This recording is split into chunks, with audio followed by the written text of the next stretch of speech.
Casual Magic has been brought to you by Cool Stuff Inc., where you can get cool stuff. Use the code CASUAL to get 5% off of your sale. And by Architect, a deck hosting website that doesn't really sell anything, but they like me and I like them, so kindly use them. And now, on to the show.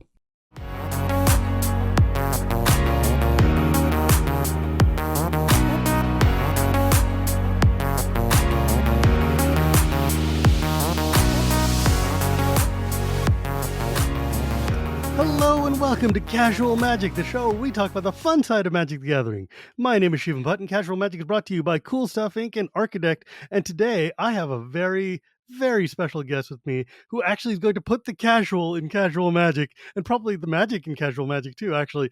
Melissa DeTora, senior game designer from WotC, who is also on the Casual Play team, which as of recording has been around for like a full year, which is kind of wild. And today we're planning on talking, what is this team, what's going on, and how are they going to unbreak Commander? You know, the questions that people ask me all the time. So I don't know if we're unbreaking Commander or anything, but hello, it's great to be here. Thanks for having me on. Absolutely. I'm glad we were able to make it work, because right after the casual team started, I asked Blake, I'm like, hey man, can I have them on the thing? And they're like, why don't you wait until they actually do something? And then you can have them on and you can talk about what they actually did. And I'm like, oh, I that don't even seems know if we've done reasonable. anything yet, to be honest. Like the first set that our team touched as a team was Brothers War Commander and the Transformers Universes Beyond cards. Well, We were those, very new. We were still figuring things out. So for real, I would wait until all will be one to see what we worked on. So yeah, we're still very new. Like we work really far in advance. Like stuff that I'm working on now is not going to come out until 2025, good gravy. which is kind of ridiculous. Some is coming out next year, but we work like a year or more in advance, depending on what the project Well, I mean, is. that's card design, right? Like, you've been at Wizards Yeah. for a very long time now, right? Like almost 10 years, maybe, give or take. Yeah, wow, like that's kind of crazy. Like it hasn't been quite that long. And also for people who are familiar with contract work in game design, I was a contractor at Wizards for 2 years before they hired me full time. So I Which stepped means so foot in the you've been building there in for a long time. 2015. So that was about actually we're almost in 23 now. So that was about almost 8 years ago. Um, but I've only been technically like an employee of Hasbro since 2017. So a It little sucks. That means you have strange. to wait for your little plaque Oh, or I your did little. get the plaque because my Okay. 5-year anniversary was it was actually this year, back in April. Oh, well, congratulations. So I have a plaque. It's official. It's not official without it. Yeah, I know. That's like the thing, because I've worked in tech for a long time, and sometimes they'll look at your contract years and give you the plaque on time, and sometimes they'll be like, "You were not an official employee." I'm like, I was here every day. Give me my plaque." Yeah. Anyways, I followed your pro career with great enjoyment back when you did that, and then when you left, I was really mad at WotC because they're like, "We're taking." WotC had a trend there for a while where anytime a woman would get very high up in Magic, they would just snatch her to work at the company, and then it would Yeah. be. It's like, okay, well, great, you guys are building up diversity and you're building up your core, and you're setting a great example for people, but you're also taking away the people who are examples for us from the Pro Tour, like you and Jackie Lee, and then like a bunch of other people. And like, I understand what you're doing, I appreciate it, but please leave us some representation. Yeah. um, Back in yeah, 2015, that was a weird time for Wizards hiring, like especially like for R&D and game design stuff. They didn't have a good way to find talent, so they had hmm the Pro Tour yeah, and they had the Great Designer Search. yep, So like unless you were involved in one of those two things, it was really difficult to get a job there. right, Things are but a that. lot different now, but Mhm. back then that's kind of how it was. So that's kind of why you saw like, oh, women does well on Pro Tour, Wizards Yeah, asked right. her to work there, you know?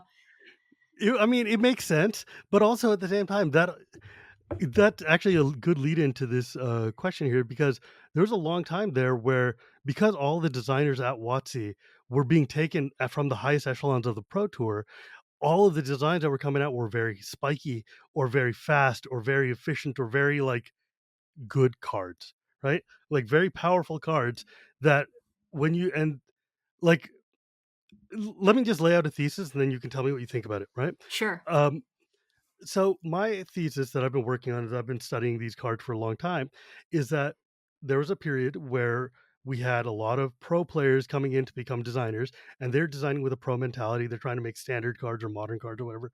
And periodically, they would throw us a 12 mana cost random enchantment that does nothing. But for commander players, we love it, and that's kind of our bread and butter, right? And then, as Wizards started turning its focus towards making more commander products, these designers who were very efficient and very good started working on this commander stuff, but they didn't necessarily understand where we were coming from or what the format wanted or what we were hoping to get. And so we get a lot of very powerful and efficient and like true name nemesis style cards that just don't that like attack commander from a very different vector.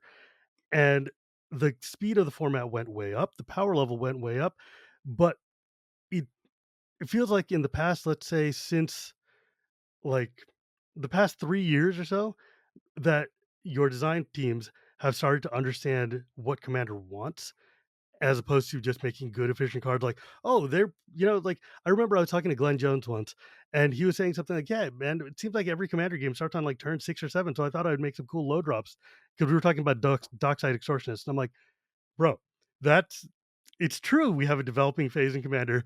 Dockside is maybe not the place we wanted to land. Um, but I feel like you guys have come down and started to understand that instead of like giving us 2 lane level cards, you're giving us just cool toolboxes that allow us to play at a much different, I mean, like allow us to approach Commander from different ways while not also just bringing the format all the way down to a turn 3 format, you know? Yeah, okay, so there's a lot of things that I wanna Yeah, address from sorry. what you said. Go So, ahead. let's start with, way back when, before we really were designing for Commander. Mm, So first, you're absolutely right. That was not really a consideration. Really, the only consideration for the development team back then was design for competitive formats. sure. So the process was mostly it was like the design team would hand off a file, then the development team, they are now the play design team, Yeah. they would take the file, play test it for standard, and then tweak the numbers and get it to a good spot to make a fun standard format and Mhm. limited as well, like Yeah. similar process. Um, but back then, oh, also let's talk about when this was. This was probably like uh, pre 2018. Yeah. I would say. Like So Theros and decent, like RTR block, like 2011 to 20, like let's say between 2011 and like, yeah, 2018. That seems a good number. yeah. Well, 2011 was before my time, so I can't really speak Yeah. to what they were thinking then. I know a little bit of it because like I talked about it a lot with Gavin when we did our Commander retrospectives because he was Those there were back awesome. then. I really enjoyed Um, those. yeah, we have to do more. We Yeah. will. We want to. Um, anyway, so I was talking about the process of like what we were doing back then when Yeah. we were not really designing for Commander. Yes. Um, yeah. We didn't know how to design for Commander, so we and like our expertise was in competitive formats, so Sure. we just kind of went with what we knew, and if cards were cool in Commander, that's a plus. That's great. We definitely want that, but that Yeah. wasn't our main Right. focus. That was just like a Um, side benefit, right? Like just like, hey, it works. yeah, Cool. so a lot of our process, what would have happened was like, hey, we're playtesting these cards for standard. Oh no, we have these cards that are really unfun. We don't want to make them strong in standard. Let's go ask our commander expert, Ken Nagel, hey, can you help us fix this card, make it better for commander? So that was the process, Sure. So not really the best process, and like it can also lead to like a bunch of mistakes, which we don't have to get into the details of those mistakes like right now, um but We not just great. started. We're still getting to know each other. I'm not here to attack you yet. All right, so the next thing that I want to address is your point about True Name Nemesis. Mm, Okay, so that was a product that they were actually trying to design commander cards, yeah. So like they have this really cool design. Oh, it's a 4-player game. This card gives you protection from one entire person. How cool is that? It doesn't affect like everybody. It only affects that one player Right. you choose. And then those designers, they were focused on one thing, commander, Yeah. multiplayer. They weren't really focused on what would happen if somebody Legacy. played this in 1v1, Um, this I was mean, I also feel like before my we, time, so this is just like kind of me speculating yeah, but based I on mean, what the I same thing could be know said about about like how these teams initiative, work. right? Like Oh, initiative has the same initiative? problem. I love Yeah, initiative in so multiplayer. time we're getting better at making cards that are fun in Commander while also making them like balanced and reasonable in Eternal Formats Legacy. That's like all they're legal in. Yeah. Initiative was like, I'm actually surprised that Initiative took off the way that it did. Yeah. Because the rates on the Initiative cards are all pretty weak, right? They're all like Mm. 4 mana, you know. Maybe there's Sure. like, is there a 3 mana card, maybe a There rare or is. something? There's the White Okay. Plume Adventure, which untaps all your stuff. Yeah, sure. So Yeah. I think like I wasn't working on this team, so I'm only Right. kind of And I'm not. speculating based on what I know about them. But like, I feel like they just kind of just misevaluated the rates, because like, just from a surface level evaluation, 4 mana, that does not seem like a strong legacy card, you Right. know. So I understand where they were coming from. So pretty I, shocking to me that it like hit legacy in the way that it did. Yeah, it's wild to me. It's like it's this, I mean, we can go down the list like Monarch, Initiative, True, all these things that are perfect in multiplayer. Some of my favorite mechanics of all time. Like Initiative is one of my favorite things in mechanic in Commander. Monarch, I believe in starting the game with Monarch in the middle. It's one of my favorite things to do and one of my favorite ways to Absolutely. play. I think that and I'm not here to like I don't care about 1v1 formats right now. That's not the point. Like I don't want to derail us because again, that's not what you do and that's not what I do. Uh, but what my kind of bigger, broader point though is that there was a time when Commander felt like an afterthought, and it was an afterthought. But like then when you guys started focusing on it, we ended up with cards like, Smothering Tithe or just like other weird cards that are like deeply, deeply, incredibly powerful, incredibly strong, but they weren't going through kind of a balancing process. So now I think that Wizards has realized that there's a lot of commander players and that having a small mistake hit a commander table means it's going to be magnified significantly by the millions of people who are going to be playing it. And so they created your team to help kind of, stop Dockside from happening. Or maybe not even Dockside, but like Thrasios and Timna, or just, other things that are like Yeah, just feel like to like, that point yeah. about like just like, stop making, cards like Smothering Tide. Uh During that time, we were designing cards with Commander in mind, but Mm, I wouldn't say that we were like designing cards for Commander specifically. It was just kind of like kind of what I was saying before about like the competitive format playtesters were like, hey, this card is not exactly what we're looking for standard. We want to redesign it completely. Let's make a commander card here, sure. and that's where Smothering Tithe came from. It came from a standard card that uh we didn't want to push, so we just redesigned it completely. And we were like, hey, what's cool in Commander? What is a common thing that people do in Commander? Oh, they love to draw cards. What if we make, this design that makes mana and all that? So it wasn't really like we were like, hey, what is a um How hang can on. we break Commander in white?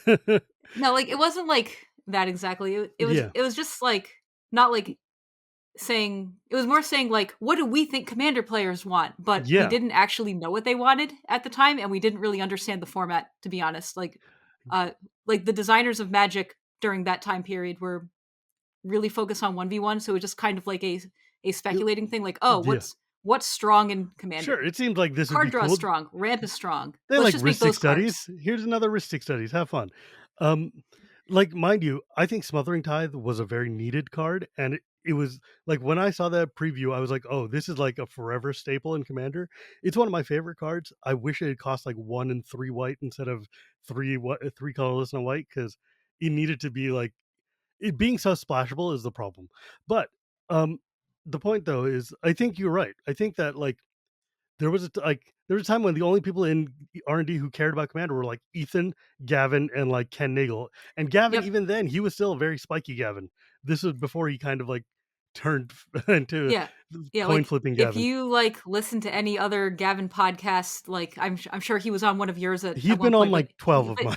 but he like talks about all the time that when he was asked to lead his first commander team, he was not a commander player No, and he he was not wasn't. really about it. And then Yeah, but now he is. I know. And Like he had to learn how to design for commander. And honestly, I did too. Like the first multiplayer project that I led was Brawl Decks. mm, And so I am at this time, Mm. Brawl decks came out in 2019, so I was designing them in 2018. So that's what, 4 years ago, 5 years ago. Um, I'm at this time I'm on play design. I'm focused on competitive formats. Yeah. Um, I do like Brawl. I like the idea of Brawl. So because like I just think Brawl to me is kind of like take your cool limited cards that you can no longer Yes. use and make a commander deck that's really low powered, and I thought that was just really fun. Okay. Um Okay. Okay. Okay. Can I talk about that for 1 second? So there's yeah, God, this absolutely. is so exciting. There's so many things I want to talk to you about. So check this out. First off, when you got announced for the casual play team, I was very surprised because my entire knowledge of you has been as a very competitive player, very spike focused on play design team and everything. And I'm like, Melissa's on the cat. What does that mean? And so it was really interesting to see you kind of transition over to that because I respect you a lot as a designer, but I didn't think that this was the lane that you would be in. But Brawl, so Brawl is one of my absolute favorite ways to play Magic. And I think the one of the biggest problems they had was calling it like trying to link it to Commander because then people get a wrong idea of what Brawl should be and then stop playing it. Like I looked at it exactly the way you did. I went to pre-release, I got a cool pile of cards, I want to use them again somewhere. Let me just make a Brawl deck with 60 cards and my random Planeswalker or cool legend that I opened. Let's go and jam. Like I still have a bunch of my favorite Brawl decks from the Kaladesh era or from like Amonkhet, Yeah. whatever. Like I I had actually this play a ton of historic Brawl on Arena. It's like probably my favorite format on Arena besides Draft. yeah, like, Um I can't get But into anyway, let historic me now, it's comment on 100 that cards. point for a Yeah, minute about how you were surprised that I got announced for the casual play design team, and I'm sure a lot of people were as well because a lot of people did know me as a competitive player. yeah. But like my background is really in everything, like I've been playing Magic since '97. I played casually. I played lots of Commander over the years.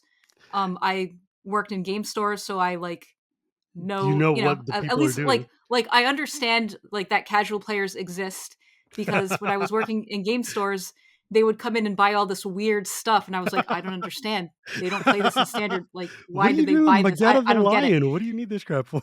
Yeah, like that's actually like how I learned that casual was really popular by like having that experience. What do you mean you just And want all the cats? Like, what? What? yeah, yeah. Well, Yeah, 'cause it's like funny, I've talked to a bunch they of just they want pros. the weirdest stuff. But anyway, like Yeah. more about like what I have done over the years other than competitive and pro play. Like I was also a Magic judge for a very long time. Like Mm. I was probably a Magic judge for maybe 14 or so years. Like I think I Whoa. started in '04, and Holy then crap. yeah, I've been around forever. And then when I got to Wizards, oh, and it must have been like 11 years because '04 was when I started. I got to Wizards in 15, so that's only 11. Okay, but Didn't you anyway, start in like, you're from Massachusetts or something, right? Yeah, Or I'm from Rhode Island, but I did play in a lot of, New England, Massachusetts, so, like, PTQs. because I remember you came up at a store that was full of very famous old-time players, isn't it? Yeah, Your Move Games? Yeah, Yep, right, like, that's a name that's actually from so I started playing, like, 1994, so I remember reading in, like, yep. Inquest and Scry about, like, all the people doing cool things at Your Move Games on the other side of the planet, and I was like, "Whoa, what are they doing Yeah, there?" yeah, a lot of those people, went on to become either game designers or work at Wizards, like Dave Humphries is from that Yeah, store. Plenty of Hall of Fame players like, yeah, Rob Doherty and Darwin Castle ended up, opening up their own game studio. They made games like, let's see, Epic Card Game and, yeah, oh, and, Star Realms. That's, like, yes, their biggest one. Uh, yeah, those guys were, like, in the first class of the Hall of Fame too, it's like, yeah, yep. way back when. So yeah, obviously you've got a very good pedigree of where you came from. But I guess people wouldn't think of you as like because like obviously you came off the pro tour. And a lot of the people I've talked to who are on the pro tour don't necessarily look at casual magic in the same light that say someone like me does. Because even like I was talking to Corey yesterday or the other day, Corey Baumeister, and he was like, yeah, man, like there was a time when I'd be like, what are you buying all this crap cards for that cost like 12 mana and do nothing? Like you could be winning. Why not win? And it's that mindset is so different from the way that a lot of magic design was approached, right? Like if you go back to like, I don't know, blocks when we were kids, like Odyssey or something, they're very spiky, very focused on like like Randy Bueller style Magic, where it's just like we're here Hmm. to throw away all my cards because it'll give me 1 point of edge to win over you. Whereas the rest of us are like, yeah, I want to play like this 12 mana Mind Over Matter card so I can just cast my stuff for free. Dream Halls, there's a commander card. Um, but so yeah, so seeing you on the casual team was interesting to me, and then also the fact that there is a casual play team, because that told me that Wizard realized that there's a lot of us, and there's enough of us that you need to start paying attention when you're Hmm. designing cards, because it can't just be we're making this for standard, and if it breaks commander, they'll ban it and figure it out later, or we're building this for modern, or we're building this for 1v1, and we don't care about what they're doing. We're just going to give them a commander deck every couple of years. It'll be fine. But having a team dedicated to making sure that our experience is understood, and the team you've got is fantastic and full of people who are very, very knowledgeable of every tier of casual play. Yep. And like my colleague Ellie is on that team, Yep. and she's Yep. incredible. And she's also like one of the most cutthroat players I've ever met. So I don't know what she's doing on the casual team, but Well, like that's honestly, like I understand that perspective, like because when she plays commander, with like I don't know, not wizards employees, like she does have that like little like that cutthroat attitude, you know. But yeah. I mean, like you she's know the actually story of like her, like very casual and she understands casual play very well. I think she understands casual player mindset like the best on the team, honestly. I believe it. I mean, I work with her on the CAG. I know exactly what she's Yeah. thinking. See, She's a you know what I'm phenomenal talking person. about. Dude, like, except she also did on stream with the rules committee cast a fractured identity on Force Fruition, Oh which is a yeah, card like you I've cast heard a the spell. story. Yeah, it's like the Yep. most insane thing in the world. You cast a spell, draw 21 cards. So, okay, good luck with that. Man, it makes me wish she had like Underworld Dreams to play or something. But so here we are. It's 2020, 2022, something like that. Whatever. Actually, wait, I wanted to talk to you about Brawl decks, Oh because the yeah, Brawl sure. decks, There's a lot to talk about. yeah, God, man, there's a lot to talk about. I'm sorry, I'm just very excited. I haven't had you on the show, and I've been meaning to talk to you for years now. We actually met at GP Seattle for the first time, I think, in Yep. It was 20. before COVID, so it's probably Yeah, it must 20 have like been. 18, Yeah, 19. at like one of the back parties that Yep. Channel Yeah, I Fireball or whatever remember. was doing. Yeah, it's very cool. Um, but the thing is, like like I said, I love Brawl. I played a lot of Brawl, and when the Brawl decks came out, I was super excited for them. I turned the Corval deck into an EDH deck because I love Corval. I don't like historic Brawl. I like having that standard limited format, like forcing you to just use cards from X and Y. But I understand everybody wants historic Brawl. It's a thing, whatever. I'm going to leave it alone. But the Brawl decks were almost symptomatic of, I mean, almost emblematic of what I was saying earlier, which is like these cards were made for Brawl, but they were also made for Commander, and Arcane Signet, Chulane, like Corvault are just Mhm. insanely powerful cards. Insane. I mean, the Alela deck was insanely powerful too. The Knights deck was balanced. I think the Knights deck felt very commandery. But what were you guys doing with these decks? How like were you thinking about how it was going to affect the broader pool when you were making these cards? Yeah, okay, so let's see. So Brawl decks, they had a lot of goals. Hmm. So that was probably their biggest downfall. They had too many goals. Like Yeah. one goal was be cool Brawl decks. That was the main goal. Like we wanted people to play this new format that we were making. So we wanted to make cards and decks that were powerful in the format Brawl, just Brawl full stop, not even thinking Yeah. about Commander at this point. Um, Another goal was these cards were standard legal, so we had to not make them too powerful for standard. So like we had standard balance like very much in mind when making these. Mm. Like so our goal was like it was okay if they hit standard, but if these cards were like four of staples in tier one decks, then that's probably a problem because like at this time I believe the only way to get these cards were the decks. Yeah. Maybe you could get them in collector boosters though. Like they were very No, new. not in the Eldraine Collector Booster. No, you couldn't. Not then. That was one of the big complaints we had with the first gen of collected boosters, which is how it changed. Which is because we were like, "What do you mean you're not giving us the cool exclusive cards?" Um, it's gotten better since, but the brawl decks were. I think you're right. I think you could get them very rarely in the Yeah. collected boosters. Yeah, I think you could get them in collector boosters, but also like these were the first collector boosters and we Yeah, didn't really know very much about them. We didn't know how they were going to they were do, not good. like how are they going to be received like by the player base. Um So we couldn't Mind you, really now I buy a box of like collector boosters every set, but yeah, but like we couldn't really like be like, oh, they're in collector boosters, therefore we can make these cards powerful in standard because there are ways to get them. Like for we sure, still didn't want to go that far at this time because there were still so many unknowns at this time. sure. Yeah, so that was that goal, not make them too powerful in standard. And then the third goal was make cards that commander players would like as well. And that was the like tertiary goal, like the goal that was like not as important as the first two, you know. Mm, Um so me being a standard designer primarily, that was my main job. And also I did really like Brawl. Um I think I did accomplish the first two goals fine, but as far as like what do commander players want, I didn't at the time understand what they wanted, mm. you know. So I made Arcane Signet and I was like, "Oh, of course they're going to like this in standard. It's a 2 mana rock. It's powerful. They're going to Yeah. want this." You Oh, know? And like they did want that, you know, like quote unquote want that, but it was not healthy for the format and no. I like at the time I didn't realize that like a card like that like being just a staple, like the negative effects that it would have down the line. I thought staples were cool, you know, because powerful cards are fun Yes, they and are. people like to play high power stuff sometimes. They do. Not all the time, but I didn't realize what the repercussions of Arcane Signet would be at the time. It's I've weird when learned a you think lot.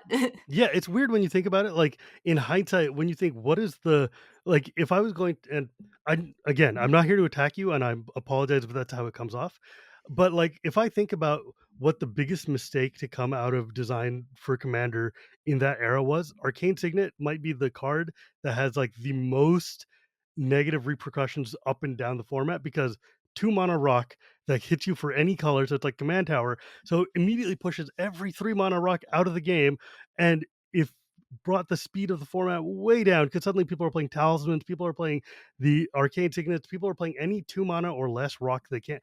I've seen people playing the like random 2 mana rocks that tap for a colorless just because it's like, oh, we just need the speed, right? And it's wild because suddenly all of like the decks that I was playing, stuff that like, yeah, I want to cast 7 drops or something, I was dead before I was playing because everybody else is playing at 3 drops, right? And it's weird how one card could just because we don't have rotation and we don't have like, and nobody's gonna ban a mono rock. Like that's like it's foolish to even think about like, oh, we need to ban Arcane Signet. People would be like, well, then what about Soul Ring? And it gets weird. Yeah, Um, absolutely. but it's just like so. With that in mind, how do you build from here? How do we try to take Commander back a few notches? Is that even a Oh, thing that's that's possible? um it's I mean, like that's a difficult question because like it's we can't erase cards Yeah, and we're not going to ban the mana rocks like you said. So it really comes down to like people's personal preferences of what they like to do, you know. yeah, Um so what we're trying to do is we're trying to just give them lots and lots of options and just like cool yes. stuff to do and then they can just build the decks like how high of a power level that they would like. So if we give them this really cool like 4 mana commander that is a really like interesting build around, they can put all the 2 mana rocks in their deck to cast it faster, or they can build a lower power version if they would like to. But like our goal is to just give them just lots of cool stuff. See, I like that a lot. I think that's the right way to do it because we can't put the cat's out of the bag now. It's like you can't recapture this pre-era of Commander that people like to talk about because it's always like, let's be honest for a second. Every time people are like, "Oh man, Commander was better when I was younger and didn't know enough." Like, I can't make you unlearn what you know. You know how to play Magic. You play Magic efficiently. That's just growth and experience. We can't do anything about that. However, I think what WotC has been doing that's so good is as of late, because we've been getting a lot of really cool 3 mana rocks, like the Clock Hmm. Tower, one Midnight Clock is one of my favorite cards that's come out in like recent era because it's like a 3 mana rock that does something really cool, or the red one that gives you like a haste clone something, like all Yep. these other weird things. It's amazing. And then the fact that all the new commanders that have been coming out are also just like they're not rate monsters. They're not incredibly efficient. They're not incredibly super like speedy. they do really cool things if you build towards them, right? Like if you build specifically to do this thing, this card is going to be insane. And if you don't, in doing that, it forces you to use a like my favorite commander that's come out this year was Mazzy.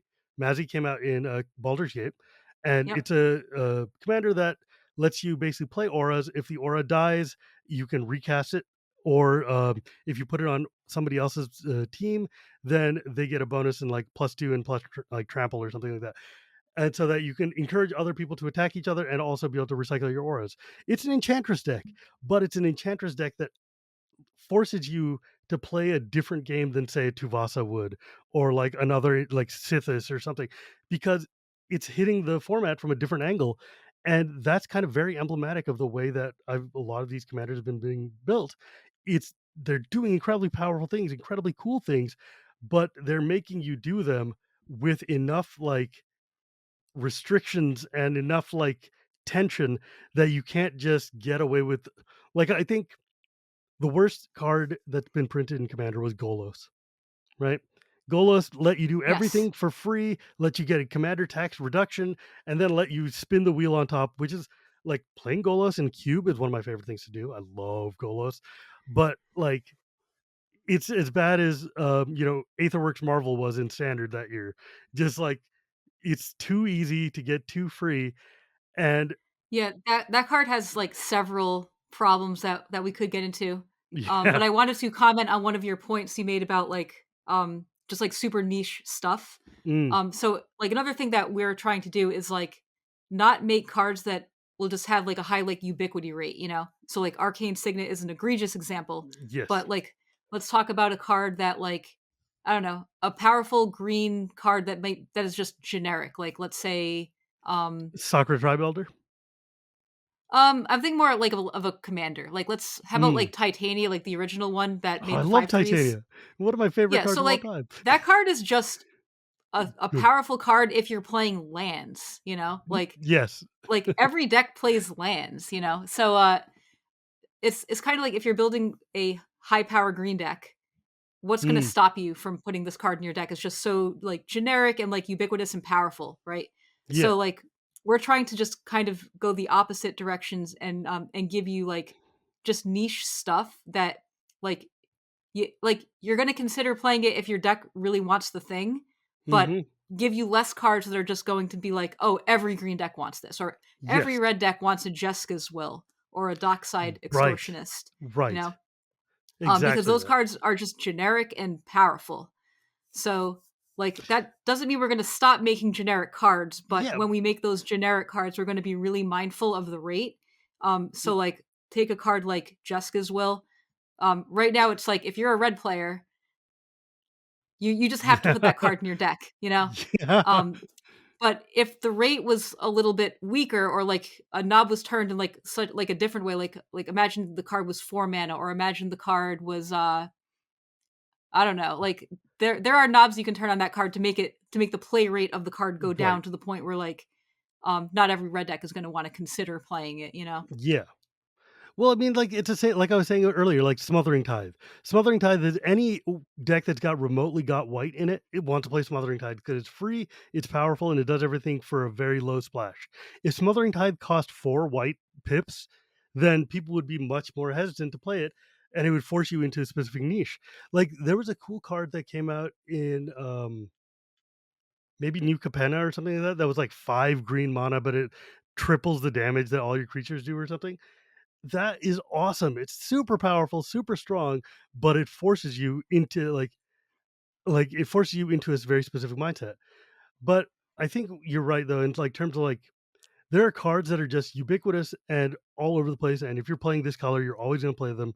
Something like 3 visits or like, I Mhm. don't know, Lawn of War Elves, right? Like you're always gonna play it if you're in green. It's Any just two powerful, mana it does its ramp, thing. basically, right? Right. Like Exactly.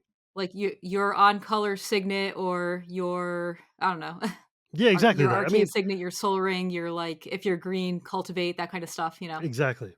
Like I think because I very one of the things I'm very cognizant of that I hear a lot of people telling me that like is that they're like tired of their commander decks being not 99 cards, but being like 60 cards or 80 cards because like 20 of these slots are already pre-filled with like the best cards of the last 30 years of Magic that I can't not play these X number of cards. Like even Moxfield has this thing for like CDH players.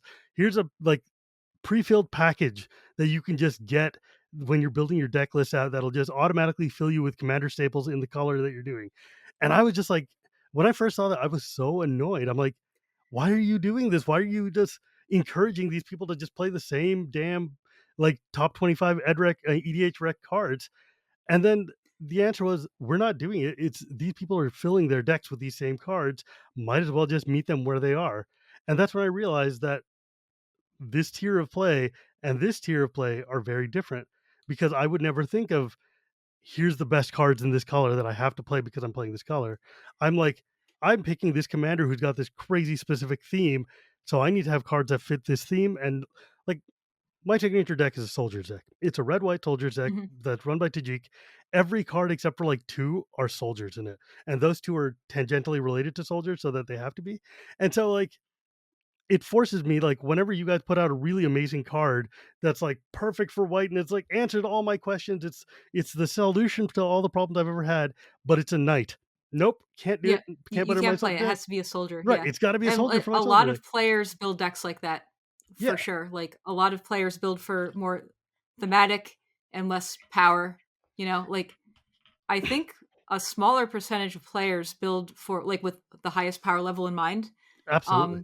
Because like, think about all the players who don't know what Moxfield is or don't know what EDH Rec is, you know? Like, they Yeah, don't have that website to go to find out, "Oh, what are the strongest cards people are playing?" Like, they're just gonna play cards that they think are cool. right. They're the people who go to the LGS and buy all the cat cards and come home and it's like, I got all these cool cat cards for my cat deck. You know, it's like I love those people. That's my demographic, right? Like that's who I'm talking to and trying like when I'm on the CAG, these are the people I'm always thinking about.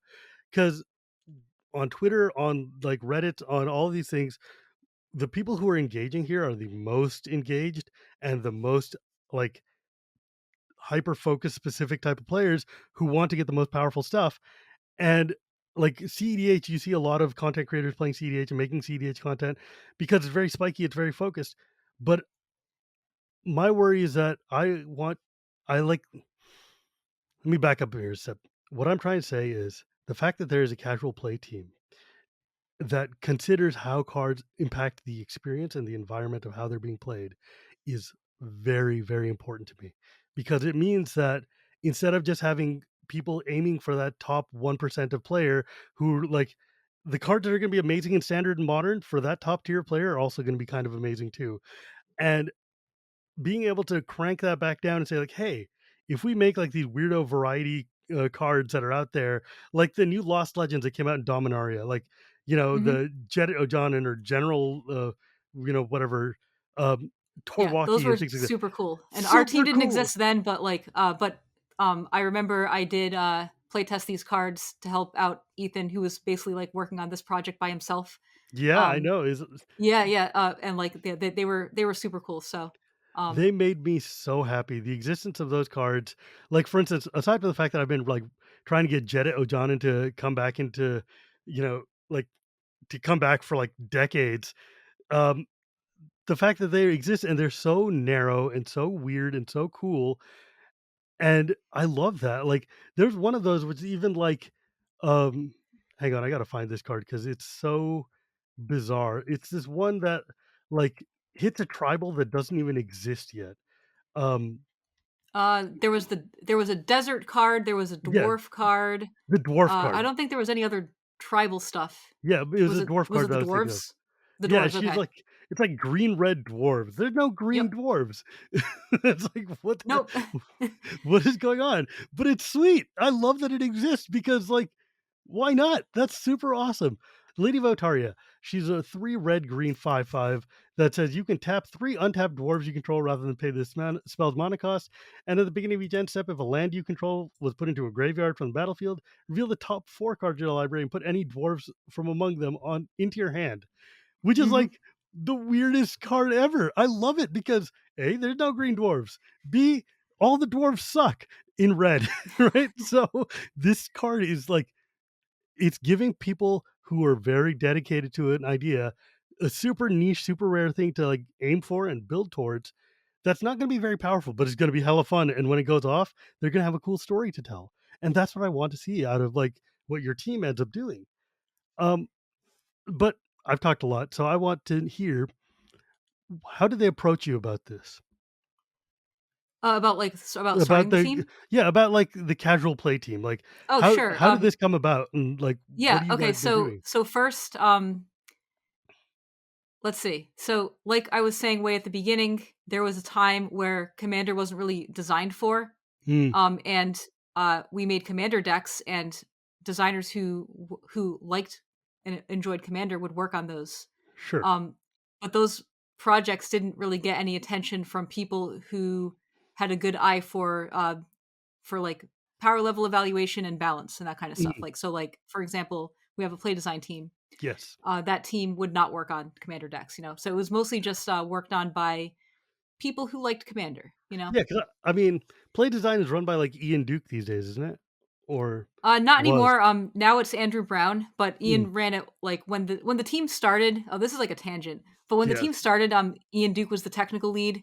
Ian Duke has now moved on to lead designing sets. Oh, So cool. Andrew Brown is now the technical lead of play design. Okay. Sorry. This whole I apologize to you guys listeners at home. This whole podcast has just been like long strings of tangents because I've wanted to talk to Melissa Yeah. about this stuff for a long time. Um, but yeah, Okay, without so getting let's go too back sidetracked. to how did the team start? Yes. Okay, so we're at a point where we're designing Commander products, Mm, but um people are not taking like balance into consideration at this time. sure. So this is like 2012 to like 20, I don't know, 18 Sure. even, you know, very This long is where we time. get like the four color commanders and we get the planeswalker commanders and all the weird like the freaking who the tribal guys who have that power that I hate a lot that works from your command zone, like Yeah, Dragon the and Eminence. yeah, Eminence. That's Yeah. yeah. It's like, hey, you know what? It sucked Allura. What would be better if we had four more Alluros? Yeah. Anyways, go ahead. Yeah, okay, so then I'm at sorry. some point we realized that a lot of people play Commander. Like Mm. even more people play Commander than they do competitive formats, Yeah. How did you guys So come about that? Was it just like like finally market people were? research, um mostly that, like, they're just the data of like, Mm, people's favorite format is often Commander, um, and like if you yeah. look at like the trends from years ago, Standard used to be It a favorite definitely went. format, Modern used to be a favorite format, and Commander kept going up and up and up. So and also like I don't know, just things that like me as a game designer I don't really have a good eye on, but like just sales, Yeah, of course. like just sales of the more casually focused products and stuff. You put a commander deck out, they're all sold out. Huh? Maybe somebody's buying these. Yeah. Yeah. Anyways, go ahead. Yeah, so anyway, we're at a point where we are finally realizing that, a large percentage of the player base is Commander players. So we start hiring designers just to work on Commander, like Corey Bowen, for example. Yes. Like he was mostly hired to just work on Commander products, and Glenn Jones was another, and several people who, like, I could say names, but your viewers might not know who these people are. Um but anyway, now we finally have a team of people who are just dedicated to Commander. Great. Okay, the next thing that happened, we now make like so many Commander products a year. Like Yes, we you used to do. make one a year. Yes. Now we make one every set. Okay? Like, well, that's okay if it's like one every set, we can manage it. But now we do Universes Beyond. And now we do all this other like ancillary products, and Mhm. like and also another thing is like now every set, whether it's a standard set or a Modern Horizons set, just every set, we are going to make commander cards in those sets. Yeah, you are. Like the premier sets they are no longer standard sets. Yes, they are legal and standard, but they are for everybody. They're not just for standard players. They're not just for competitive players. They're for everybody. And, like, every So, reprint set that's come out, like, all of the Master sets, all the Horizon sets, ostensibly, therefore, like, filling like, when you look at the first Modern Masters, yeah, the main focus was Modern. When you look at, like, 2nd, 3rd, and 4th Modern Masters and Eternal Masters and all the other Masters, those were all like, hey, how can we reprint these cool commander cards? Yeah. So, Yeah. like, since we just, I don't know, greatly increased the amount of commander focused products, Mm-hmm. we had to also, we had to A, change the process of how do we design for them. Mm. Because now we needed a play design process as well as a design process. Yes. Um, and B, we just needed more people. Mm. So, people who are way above my pay grade decided to make this team because we just needed it. Yeah, of And course. then as for me personally, just over the years, especially during COVID, since we had just more, I don't know, like I'm not saying that I'm working too much, but since we just had more time to be at home, I just Yeah. took on a lot more things. Yeah. Um, so one thing was that it was very hard to playtest Commander during COVID because like Yeah. we're all working from home. It's Commander's a it's multiplayer format, it's hard to like we had playtest Commander during it's hard to playtest Commander, period, let alone when you guys can't actually sit next to each other and play Commander. yeah, like we could playtest 1v1 fine because we had like the tools to do that from home, but Commander was like a lot harder. Um, and also another thing that is like really valuable with Commander playtesting is being in real life. So like Mm. you could be on like a Teams call and you could play Commander with your coworkers remotely, but It's not playtesting the in real same. life is just super super valuable. So like during COVID, I was in a pretty unique position because I had housemates who work at Wizards. So Ah, we just that's started fair. doing the playtests in real life at my house. Oh, that's handy. Um, yeah, and like during that whole year of 2020, I learned a lot about like how to design cards for multiplayer. Like Mm. and like really like backing up even further, how like the flow of a multiplayer game, like what's important like early in the game, mid game, what are the cards that matter, Mm. that kind of stuff. So like I spent that year just kind of learning how to design for Commander essentially. God, I would So love. like, and that's one reason why I was a top candidate for leading this team because like, I they thought I did a good job with those play tests and like 'cause I And you was also running them and obviously, I was also giving tons of feedback on like power level and before and you have that, design chops, period. You know how to do this.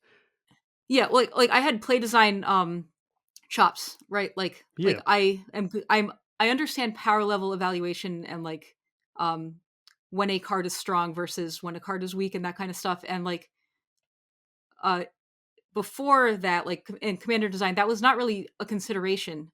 Um, but now it has to be because we're designing so many Yes. cards with a commander focus. So we now do have to take power level into consideration for commander, you know. So that's why the team was formed, and that's how I got to lead the team. So hopefully that explanation wasn't too long winded, but No, I it's think completely I makes mostly sense covered though. Like, everything. I mean, this podcast is long-winded. That's like my middle name. No, but the thing is that that makes a lot of sense because A, you have a lot of design chops. You know how to design for power because you did it for standard and modern and other sets already. And understanding multiplayer, being able to sit there and look and evaluate the difference between a way a card would interact in a 1v1 versus in a 1v3 versus in a 2v2, whatever, it makes a difference, right? Like suddenly a card that says this target, like Great Merchant of Asphodel says, all your opponents lose life equal to the number of black mana, and you gain all that life. Learning the difference between that and you all lose one Yeah, life and I gain one life is very significant, right? Like, um, those are very two different power levels. And I think that having a team dedicated to staring at a card and sitting there and say, like, is this going to break Commander? Or is there a way to target this at the audience that will want to appreciate it better? You know, and I was wondering, can we go into a little bit about like kind of the methodology of how you guys do this? Like, I realize that you yeah. haven't, like you said, you haven't released any cards that we can talk about specifically, but maybe like, I mean, we can talk about the Urza and Mishra decks that just came out, right? Yeah, I think yeah, we can talk in general terms, and we can talk a little bit Sure. about Brothers War stuff. Okay, so first, generally, um, so we talked a lot about power level and ubiquity, but one thing that we didn't talk about at all yet, which is like I think the main thing that our team focuses on is how does the card play, like its play Mm, pattern, yes. and that's more important than the card's power level. Mm, And the reason why that is because in Commander, it's a very powerful format. You know, you get all these like power level outliers like Soul Ring, Yeah. and you get all of these like cards that just, I don't know, they're combo cards like Doubling Season or Intruder Alarm, or Yeah. I don't know. You get what I'm saying, Yeah. right?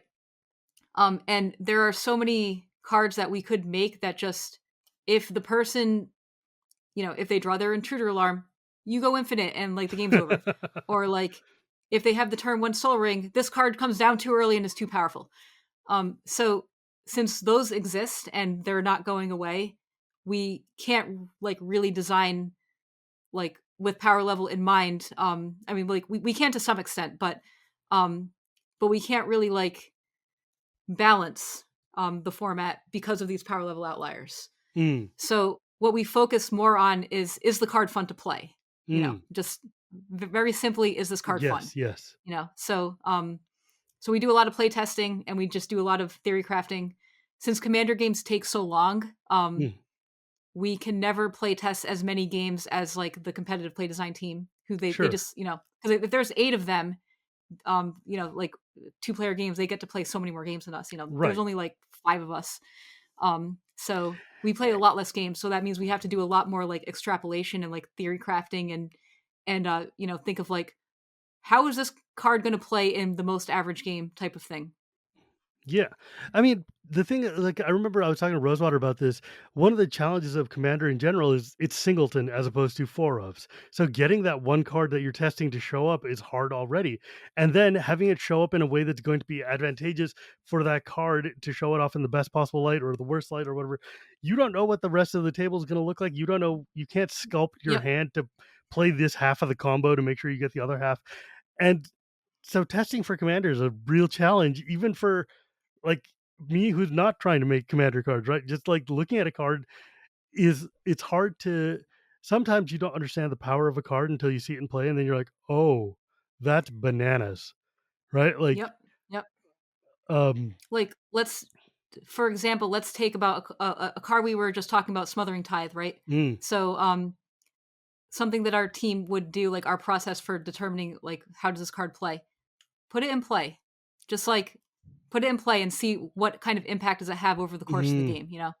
that makes So sense. with this card, uh every turn you have to ask the person a question. You have to ask them, will you pay the 2 mana for this? Yes. Right? And like if they play a draw spell, you have to be like, okay, hold on, stop, I have this thing in play. So that play pattern is just bad. Like it slows the game down. It's annoying. You like the person who has the Smothering Tithe is like monopolizing the game because it's all about this Sure are. card. You know. Mhm. So if we were playtesting a card like this in our playtest, that's something that we would catch up on, like pick up on right away, where we like, oh hey, this card is like monopolizing the game. Why is that? Like, why is that happening? Is it a rate thing? Is the effect just not fun? And like with Smothering Tithe, it's pretty much all of the above. It's like the rate is very strong, so Mhm. like it's easy to cast, and the impact that it has over the course of the game is just huge because it affects everybody's turn, Yeah. everybody, like, and it affects it many times in a turn potentially. Sure does. And it's weird because like you'll be playing a game where someone will have heuristic study, someone will have like um it's like a consecrated sphinx type of problem, right? Like you play consecrated sphinx. Like I was playing in a game against Olivia the other day, and she had this one white card which says if you were to draw a card after your first, instead of you drawing that card or any number of cards, you draw a card and I draw a card. So then it becomes this weird like, okay, well, I've got consecrated sphinx out in play. So you draw a card, I get 2 cards. But instead of me getting 2 cards, me and Olivia now split one. So now every time anybody takes any random game action, we have to sit and do this little dance of am I going to mill both of us out or not because of the sphinx loops, which takes all the mind share away from what anybody else is doing, because now it's just a little game of back and forth between her and me. And yeah, that's really really annoying, and I think you see that with like Mystic Remora and Ristic Studies and Smothering Tithe.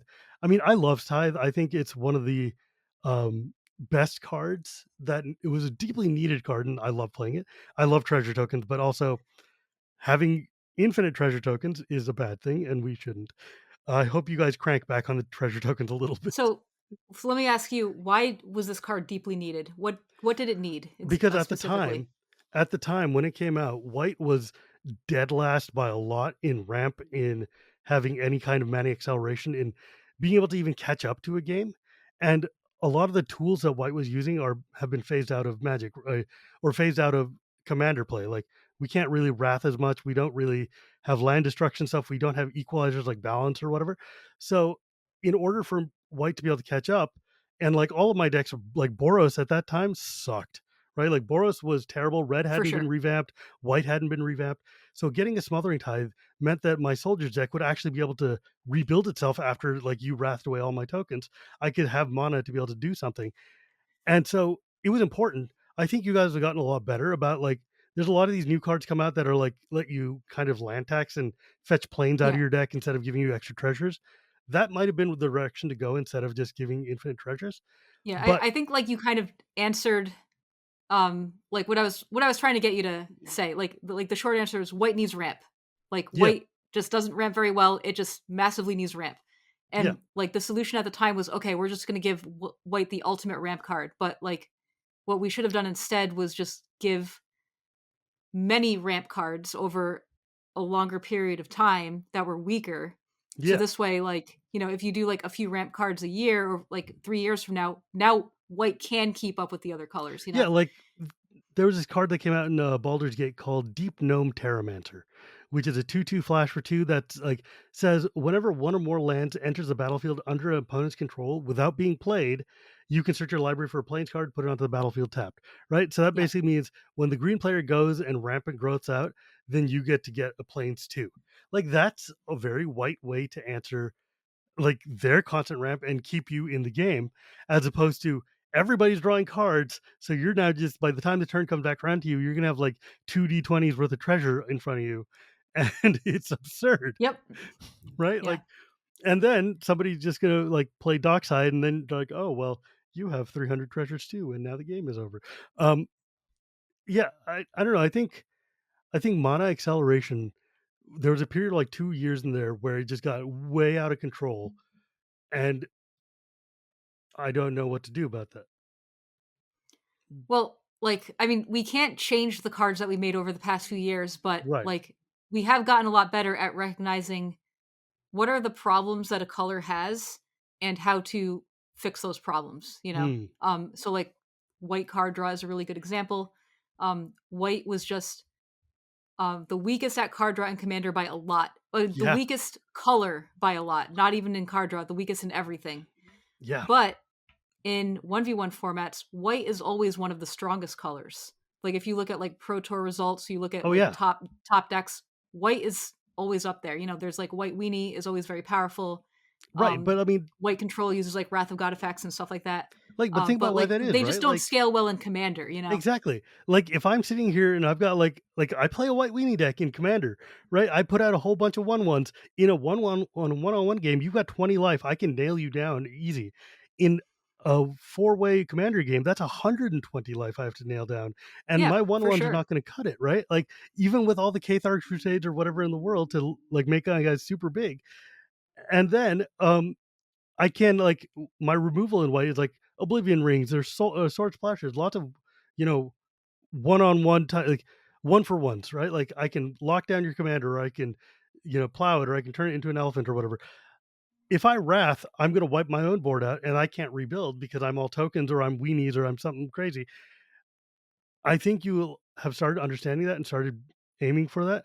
Like, I don't want to like make a symposium on white, but for instance, there was another card that was in CLB that Gavin had made for the commander decks called Seasoned Dungeoneer. Do you know this card? It's an I can look it up.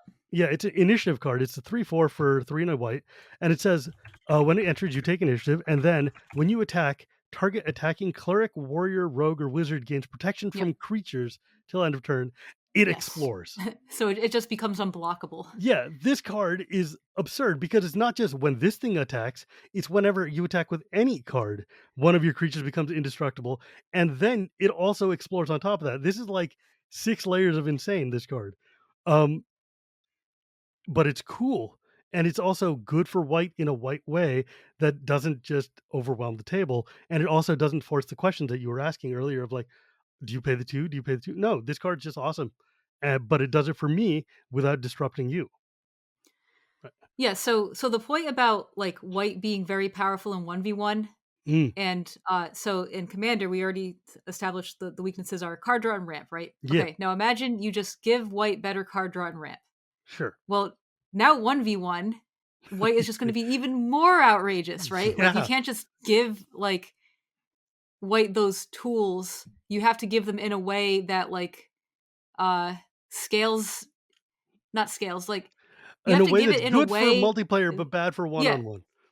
exactly. Like something that will not affect just like frankly Yeah, will not affect 1v1, you know? So something like when my 1v1 opponent no, oh hold on. That was I said that wrong. When my commander opponent does a thing, I get to do the thing too. Like yes, that is not likely to happen in 1v1 yes, because in 1v1 they're going to just choose not to do the thing. So you're not right. going to get your payoff, you know what I mean? Yeah, So like so those kind of cards are great for commander because like they don't affect 1v1 usually. right. Or like the cards that are like tap you and your opponent, you and target opponent draw a card. In one-on-one, that is never going to like that is very Yep. rare that somebody wants to do that. In Commander, it politics all the time, right? Like there's no reason why, sure, I'll give you a card so I can get one so I can handle that guy over there. Like, Yep. That's a really good example. Like I think it's called cut a deal. Like everybody draws one, I draw oh, I three. love that card. Yeah. You're never playing that in 1v1. But Hell that no. card is like that that's just another example of something that's excellent for commander. Yes, exactly that. When that card came out, I remember I was telling people, I'm like, "You guys have no idea how good this card is." And everyone's like, "Why would I want anybody else to draw a card?" And I'm like, "You don't understand. In Commander, it's gonna be amazing." Um, but yeah, I love that card. Yeah, but so what have the challenges been since like so you formed this team and you got a bunch of people. I know you recruited Ellie among other things. And what was your mandate given? Like when you started, did they like give you the commander decks for like Brothers War and say like, okay, balance this, or No, what? no, like again, it's not really about balance. Or it's like un So like make this we fun. so the deck lists themselves, the precons, they were pretty much already locked down. So Sure. the only thing that we could change at that point were the individual cards. We could make tweaks for those. So we just Mm, built a bunch of constructed decks with the new cards and just like put them into play in a setting that wasn't the precons and mhm. just like see, you know, were these cards fun in these settings, you know? I guess Yeah. one example that I have is I don't know the name of anything, but it's a white card that you can remove a counter from something to find a planes. Yeah, it's called Scholar of New Horizons.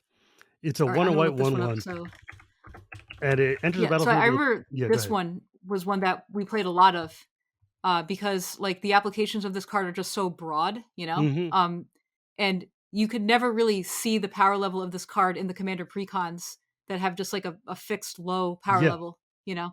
So we yeah. were playing this with like with sagas and with Oh, yeah, that's exactly what people are thinking planeswalkers about. and vivid lands, you know, things Vivid like that. Land. Just like to see like is this powerful when you know when you're doing something that the precon would never do. Mhm. So that's like a lot of how we play test is like you know we have these precons. The precons are only going to tell you so much about these new cards, so we just build constructed decks that are a little bit higher power. Yeah, like, But for instance, my favorite use of that card is taking off cumulative upkeep counters, yeah, yeah, which is that was something that did come up. It was like, is this cool that you get to keep yeah, your you know cumulative upkeep thing around? And exactly, we like determined it is actually cool. You yeah, know, it's it's sweet. how It's often like, is it going to come up? Often, like it's no. not going to come up that often. Like how many cumulative upkeep cards are you going to play in a commander deck? But like I when it does mean, come up, it's actually kind of cool. yeah, it's like that's the sort of interaction that when you play it, someone's gonna be like, "Oh, that's really neat," and not like, "Oh, damn it, not again," you know? It's like it just feels like, "Oh, that's a really interesting sideways way to look at this card." And I think that's one of the things about the modern commander philosophy that I just really enjoy, that a lot of these cool things have been like, "Hey, what if we take a sideways approach to looking at these cards?" And that way that makes it way more fun. It's way more fun when I have to be very specific about the weirdo stuff that I'm doing in order to make it work instead of just being like, I'm playing Kenrith, I can do everything all the time, great. Kenrith, I hate Yeah. that card. And then like another thing about this card is like it's not like a ubiquitous power level outlier. Like not every white deck is going to want to play this. Like you No. need to be playing specifically counters and also a very high density of them because Yeah. if you play only the strongest counter cards, whatever they may be, you might not draw them all at the same time. Or So you might like for not you want to to take put counters this off of card, them. sure, yeah. So for you to put this card in your deck, you have to mean it. Like you need a specific deck for this. And Exactly like that. these are the kinds of cards that we want to push, like the cards that are like you have to build like you if you build around them in if you build around them, you get paid off like really hardcore, So those are the kind of cards that we want to make strong, and they're usually really fun. So, Yeah. um, but like the things like the ubiquitous cards are the things that we're gonna uh tone down, So like Dockside Extortionist. Well, everybody plays artifacts, Yeah. so And so enchantments. like Why does that card so say since enchantments? since every I don't know. That was before my time. I know that the people who were involved in that card have regrets, and learned a lot after that We card. sure But did. anyway, uh, it's like everyone plays artifacts. Artifacts are ubiquitous, so if you make a card that scales with the amount of artifacts that all of your opponents have, like that can just really get out of hand. So like that's Hmm. the type of card that we want to like tone down the rate of, Yeah. What would you say your goal is for casual play going forward? Like, what do you think a healthy format would look like? Like, do you think Um Commander's healthy now? Like that question is like really hard for us because like Yeah, we don't have the it's kind of not data that like what does healthy mean for Commander, right? Like, I guess it's more of yeah, like not healthy, but like happy, right? sure. Because like if you want to build for high power, and if all right, like hold on, let's back up. Let's say that everybody who played Commander built for high power. They optimized and like their goal was to win, you Hmm. know. Um then the format is probably not healthy. Uh, but that's not the world we live in. Like people are not trying to kill each other in Commander. Like there's no high stakes. You're not playing for like you know Yeah. thousands of dollars.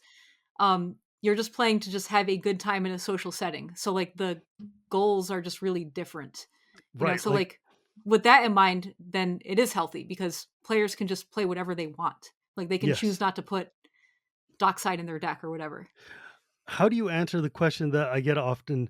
And I like what you just said there because one of the things I say all the time is that the only thing at stake here is getting to play the next game, right? Like that's the only thing at stake is like if you're a jerk, they're not going to reinvite you back. That's the only thing on the table.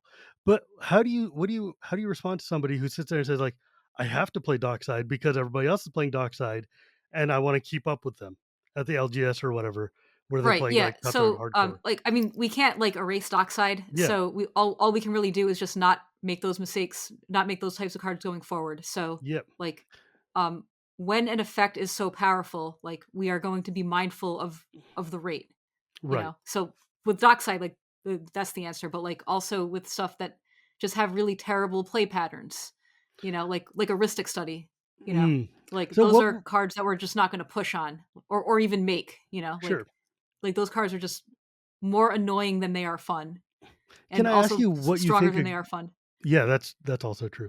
Can I ask you what you think the opposite is? What do you think is a card that's both good on rate and like fun? Like the opposite. Um, What do you think like the opposite of yeah, a like dark just side is? any commander that tells you to build around in a specific way, like that just Like, tells you to like a commander that rewards your deck building. Like there's a million examples. I don't know. Let's look at Brothers War. I don't know. Ashnod. yeah, Is that a good example? I need to look this up. Ashnod's a cool card. The Like, one, the 5 mana one. which yeah, the Grixis Maybe one. this isn't the best example. Yeah, maybe There's probably better not. examples. Like, Well, like for instance, how I about um, how about like something from Baldur's Gate? What's yeah. So like, name there's a card name called like your Nira. favorite commander from Baldur's Gate? So I have two actually, Mazzy and Nira. But Nira is the one that I just built, and Nira Wild Mage, Oh who's yeah, sure. yeah, she's like an Is It commander that's a 2/7, which is first off one of my favorite stat lines in all of Magic. Is a random 2/7. Okay. Whenever you cast a spell, you can put it on the bottom of the owner's library. If you do, reveal cards from the top of the library until you reveal a non-land card. You can play. You can cast that card without paying its mana cost. Then put the rest on the bottom of your library. So basically, my deck that I built, I put all the random one mana cantrips in there, your preordained and all that. And instead of that, I cast it, I put it on the bottom, and I flip over and get a consecrated sphinx.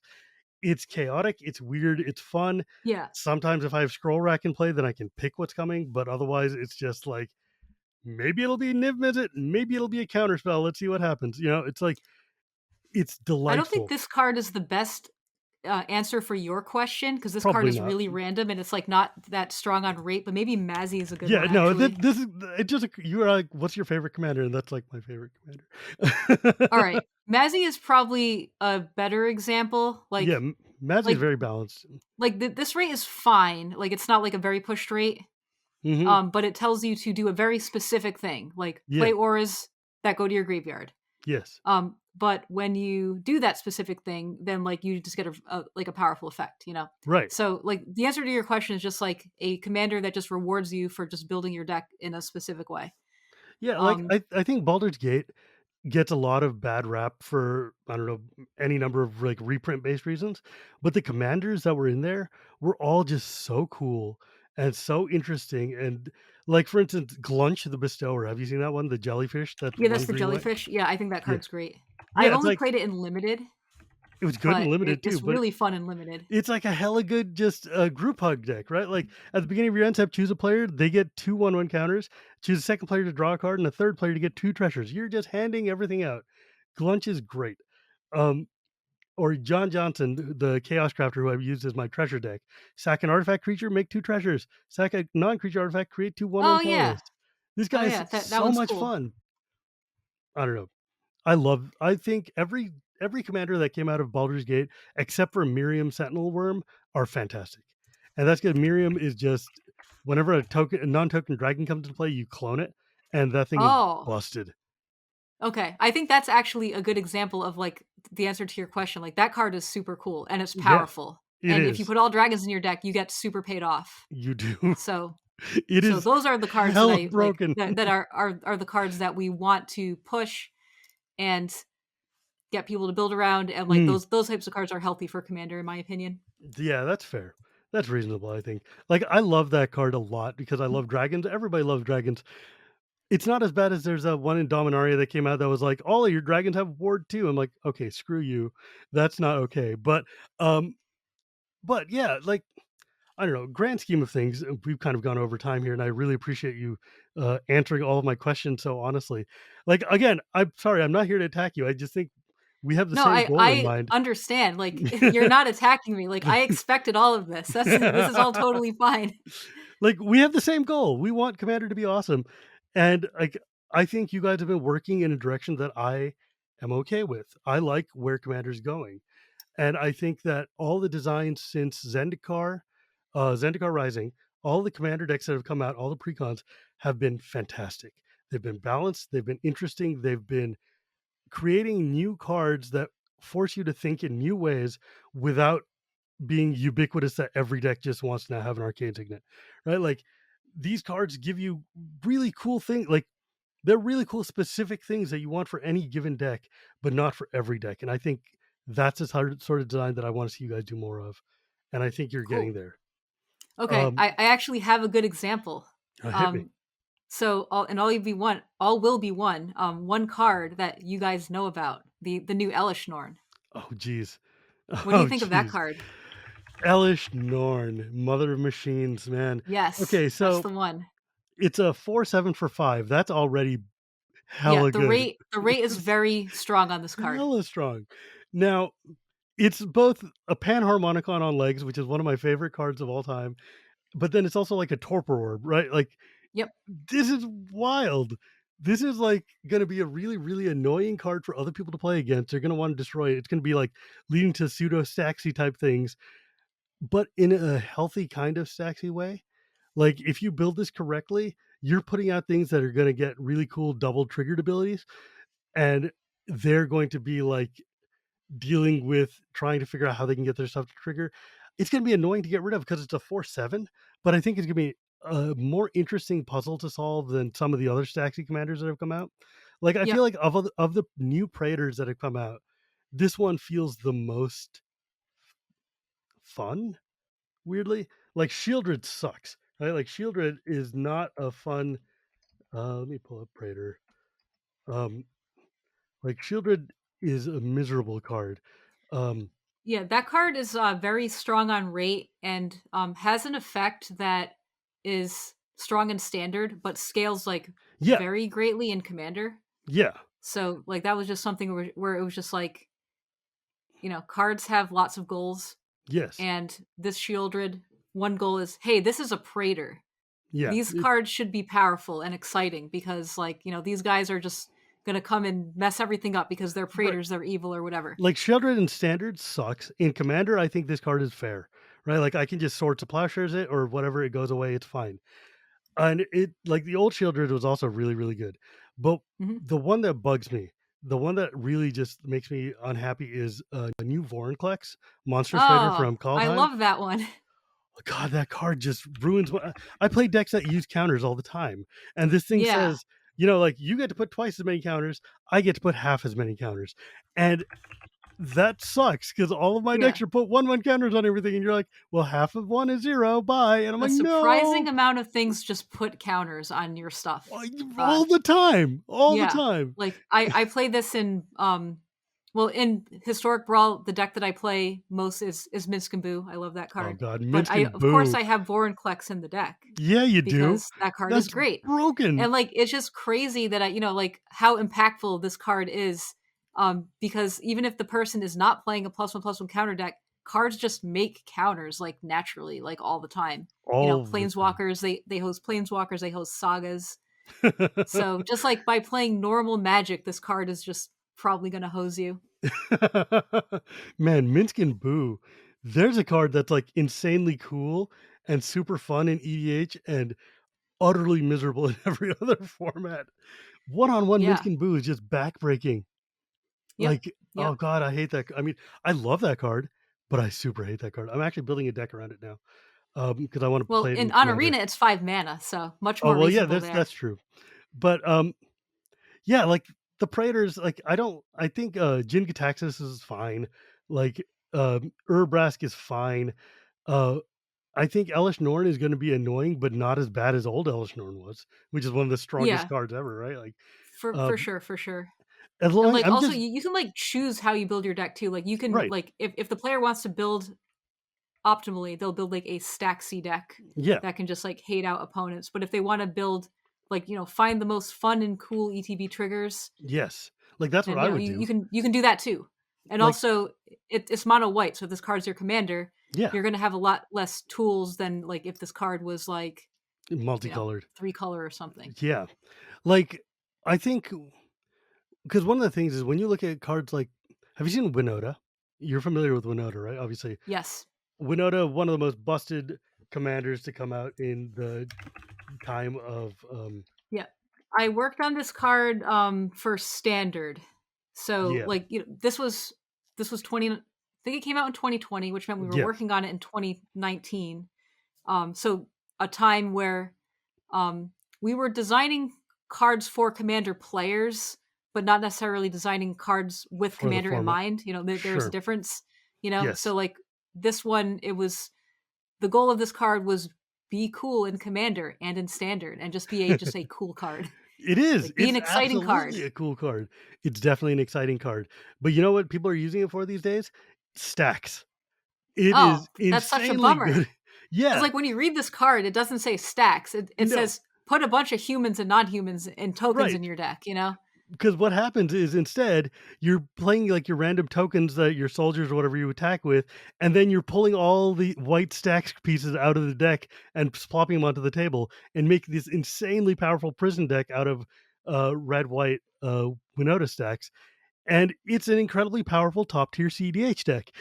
And I was like, when I built my Winota deck was like fun time monsters, right? Like, we're gonna get dragons and we're gonna get humans Yeah. and it's gonna be fun. Like, I understood the assignment, but people who were much more spiky than me looked at this and said, "Oh, you guys have created one of the most busted lockdown pieces ever." And I'm like, "How do you see that?" It's like, "Well, I can get them all for free." I'm like, Oh, ooh, that's bad. Yep, that makes sense, but, like, is the average, Winota player going to build the deck in that way? Like, I would guess no, I hope because not. cedh is, like, a small percentage of the player base at Yeah, large. Um, yeah, but when you go to I like, would just think that, like, on average, you're just gonna build it with, like, a bunch of cool creatures. yeah, but I mean, the thing is, they'll go to like EDH rec, and then they'll see like, oh, huh, all the top cards for Winota are all like random Thalia Staxy pieces. I guess that's what we're supposed to do. And then it's like, oh Yeah. no, the feedback loop, it's gonna get bad. Anyways, Yeah, that's not that's, your like, problem though. one downside of EDH Rec. I don't have the best understanding of what percentage of the player base uses EDH Rec, but I think it's a pretty low percentage, Mm, because, like, the person has to know about the website to use it, right? mm. And I think you have to be, like, pretty enfranchised to even know about it, like, to begin with. Yeah, Um, but if you Google Commander, it's gonna come up, yeah, right? Like, sure. people. I But, think like, we how many have to. players are Googling Commander? Like, a lot of players are just like, "Oh, opened a bunch of Ikoria packs. I'm gonna just add these cards to my existing decks or whatever. Oh, what's this Winota? This is cool. Oh, let's see what I can do with this." You know, not necessarily, like, looking up on the internet Sure. of how to build with it optimally. Yeah. I mean, that's my hope. That's my internal hope, like, because one of the things I did, I built a Nethroi Mutate deck. A Nethroi Mutate Mhm. deck out of a single box of Ikoria, and then I added a bunch of random just, like, crap from my desk that was on there. Like, and it's a perfectly fun, fine, reasonable way to do it. And, like, I don't know, I try to advocate for those people who are like playing at the lower tiers, who are playing just cards I own that are cool, thematic, and in a pile, because I know that the people who are very efficient at building have their advocates already. And so seeing a group like you actually come up and start aiming to design for people like me means that it gives me more hope for the commanders will be much more interesting and the format will be healthier and more vibrant. Like Yeah, lately, that's the goal. Like, that is 100% the goal. We wanna just, like, make cool stuff. We wanna yeah. make, like, really interesting build-arounds. We wanna make cards that, like, fill holes. Like, if colors have weaknesses, we want to fill those weaknesses, but, like, in really fun ways, like, unlike, no dock sides. um and, like, not, like, make the format, we don't want to add, like, ubiquity to the format. Like, that's definitely a goal. It's more just about, like, giving you just lots of really cool options, Mm, because we're not going to stop making cards. right. So, like, our options are just, like, find more design space and give players, like, new interesting things to do, Mm, or, like, power creep. And and then it's like, kill the format. we want people to play these cards. Yeah. We can do that by power creeping. If we make them stronger, people will play them over what they can play right now. But, like, that's, like, definitely the wrong way to go. Like, that'll just lead to, like, unhealthiness in the format for sure, I because mean, the there's format is no already super powerful. We can't compete with Soul Ring. and please don't, right? Like, I don't know, there's nothing worse feeling though than like for instance, I have a Grimgrin deck that I've been building since Innistrad since 2011. I've been slowly building up this cool little zombie deck. It's really awesome. And then you guys put out the Wilheld whatever deck that came Yep. out with Innistrad. And in that one deck was already just a better zombie deck than the one that I'd been building for 10 years. And I was like, well, this sucks. That's like deeply demotivating. But the flip side of that is that's also a really awesome deck that's super fun, and new people coming into the format were able to play a zombie deck out of the box that was cool. And I think Yeah. like And just, like, to the point about, like, giving people cool new stuff to do, like, tribal is not often all that strong in Commander. You have to assemble a lot of pieces facts. to make the deck do its thing. So, like, this is the type of card. Like, if we're telling the player, put a bunch of zombies in your deck, we want to pay that player off appropriately for Mm, it. So, like, this is the type of card that we would push on, yeah, because that it's just, makes like, sense. so niche. Yeah, but it's also really cool and it's really fun. Um, yeah, I don't know. I think Commander's heading in the right direction. I think that like I realize that in the comments people are going to be like they're flooding us with products. They say that not all like there was a time when Wizard would say like, "Look, not every product is for you, Commander player. It's fine." Now we know every product is, and they're just going to keep coming. And that sucks for us. I understand, folks. Like this is not a fun time if you're trying to collect everything or you're trying to keep up. It's hard, and I get it. But if you're looking at the format from a 20,000-foot radius, from a vantage point, what we're seeing now is that you can sit down at a table at an LGS and the people you're playing against can pull out commanders you've literally never seen before because there's so many damn legends out there and each of these decks is built so fundamentally different. We've gotten to a point now where people can play just this huge panoply of different styles of decks that were just not available 2, 3, 4 years ago. I've kind of given up on trying to keep up with everything just because like I'm not made of money.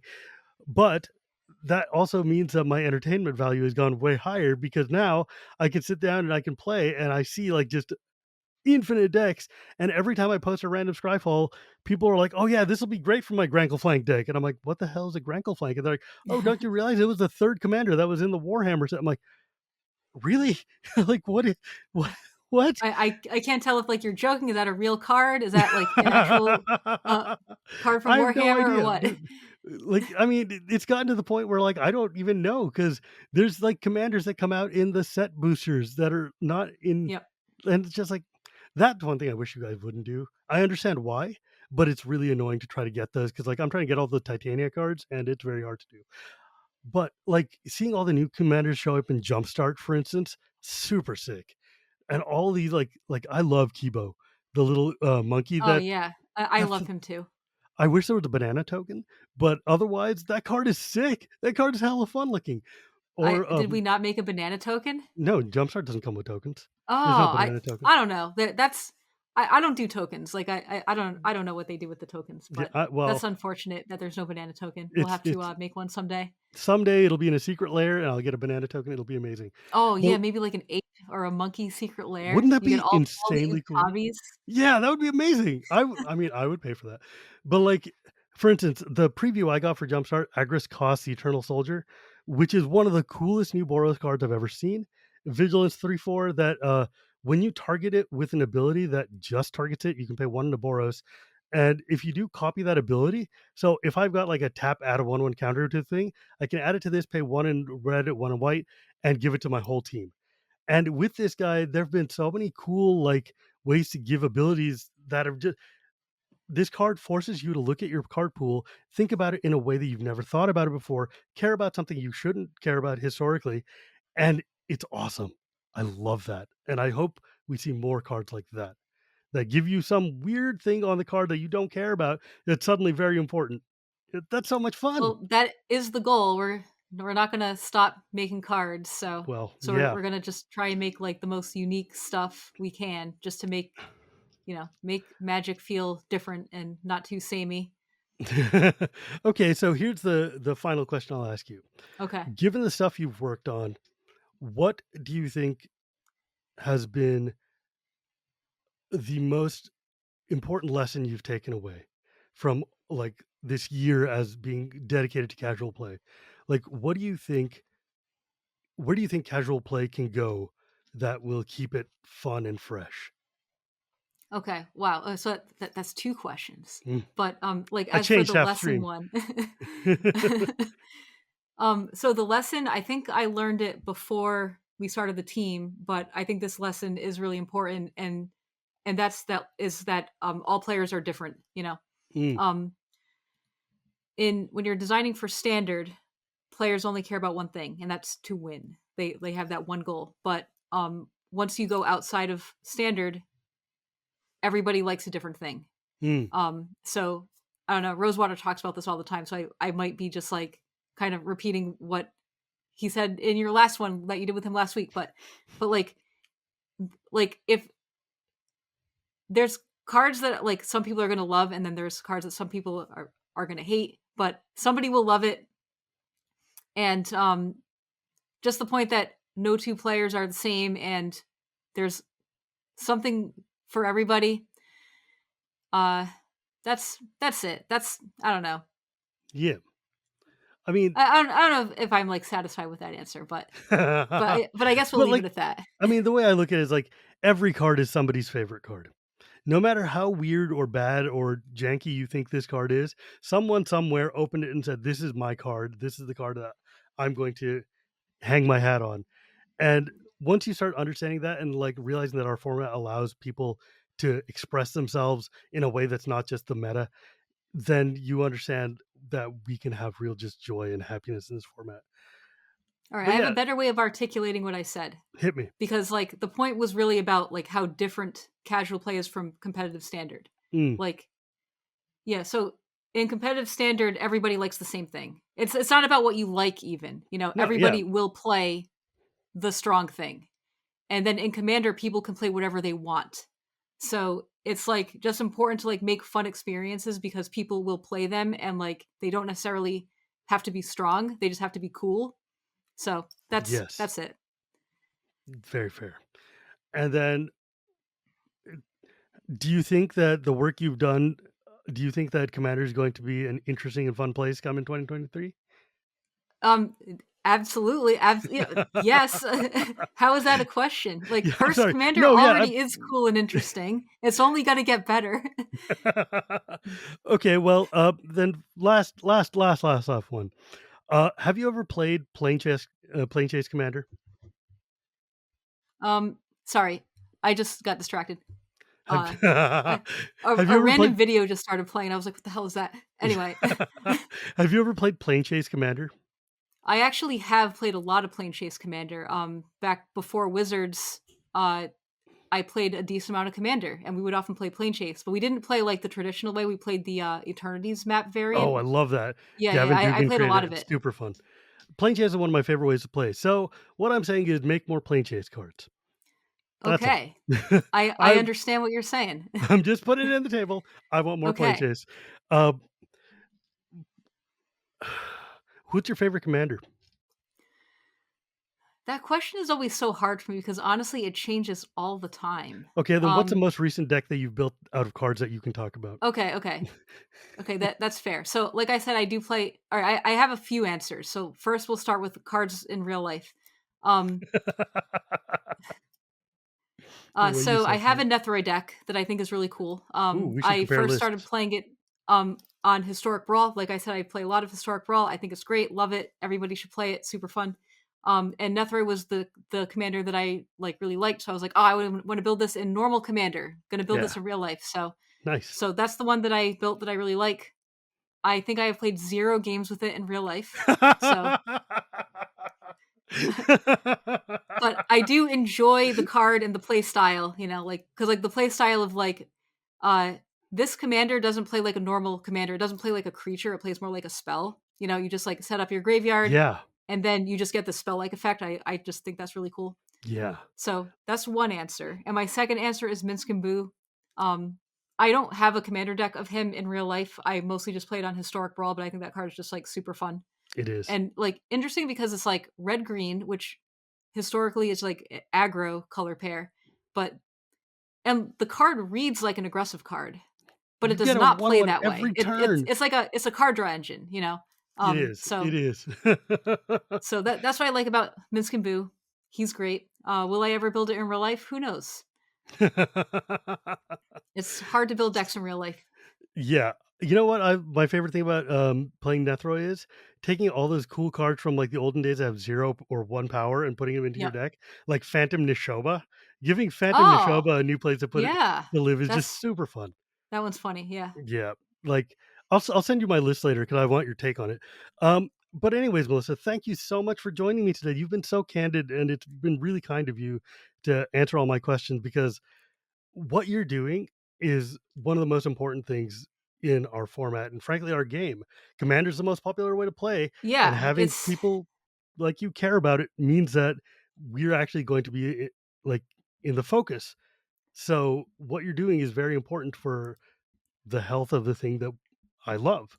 So I'm really appreciative of you and the entire team Yeah, for the work it's that you guys kind have been of like doing. crazy that we went from not having a team to having a team in like a year, and now we're just like in full swing and just working on all these commander products, you know.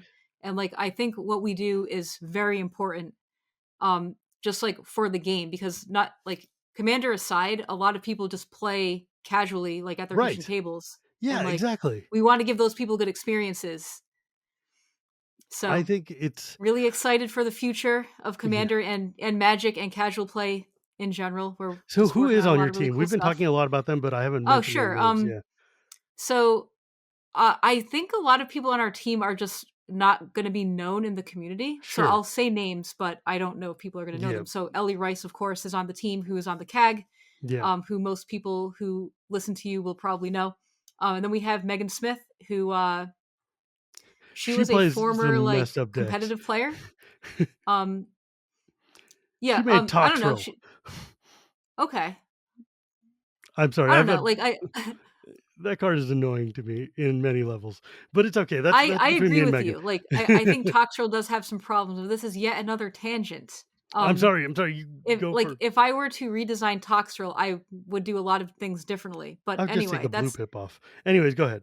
I would make it not care about everybody's Every turn. Just like As a person who plays a lot of 1/1 creatures, having a stupid card that comes and rats my table every goddamn turn cycle yeah, makes me very unhappy. yeah, that card is just not appropriate for for Multiplayer. exactly. Okay, so let me try and think of all the names. So another person on our team is Jacob Mooney. He is not very active on social media, so I would be surprised if people heard That's of smart. him.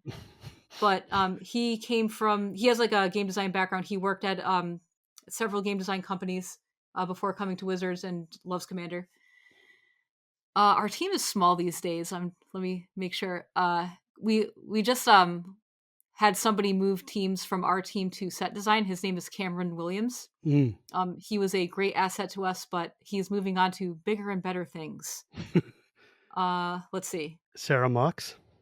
Yeah, she's the manager of like the junior people on the team. So like she manages those people who I said, but Mm. we're like co-leads. So like she Sure. manages them as like she like will manage their like personal growth and like career development and that kind of stuff.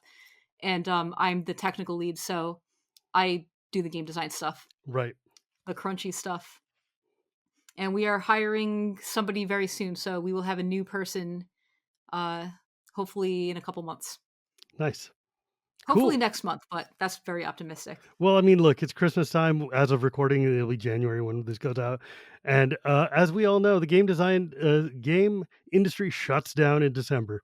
That's just Yes. not going to happen. Yeah, we are actually shut down. I'm on vacation. Yeah. Nobody's working right now. Like, I mean, I don't know, maybe somebody's working at Wizards, but next week nobody will be working.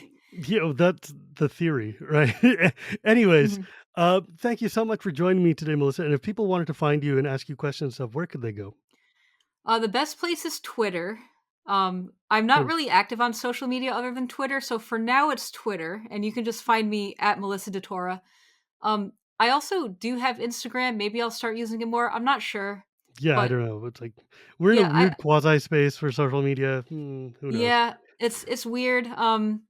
Like, but pretty much just Twitter. I also do lurk in a lot of Magic players streams a lot, so like you'll find me on like Deathsea stream or Caleb or Voxy or MTG Nerd Girl stream a lot. Like I chat sometimes, but I'm often in there.